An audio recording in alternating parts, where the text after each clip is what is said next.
If I quote someone in print saying, dot, dot, dot, I committed that crime, that might be an accurate quotation. But should it be treated as an admission of guilt? What if the full quote was, there's no way I committed that crime?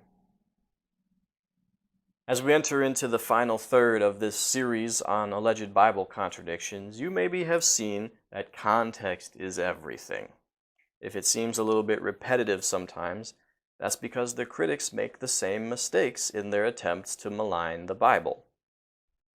Matthew chapter 5, verse 16 says this, "Let your light shine before others, that they may see your good deeds and glorify your Father in heaven." Okay, so Jesus is encouraging his disciples to do good works in the presence of other people. But then he discourages that behavior in the same speech.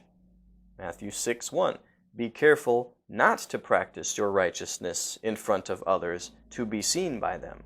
If you do, you will have no reward from your Father in heaven." Well, the context of Matthew 5, the first one, is not to prevent humility. It's to prevent disobedience. So Jesus' point there is that if you follow his law, that is going to be visible to people. And also notice the preliminary purpose in the Matthew 5, the first one. So let your light shine before others, that they may see your good deeds and glorify your Father in heaven. So the real goal is not being seen. You see how that's kind of a preliminary purpose. The real goal is them glorifying your Father in heaven.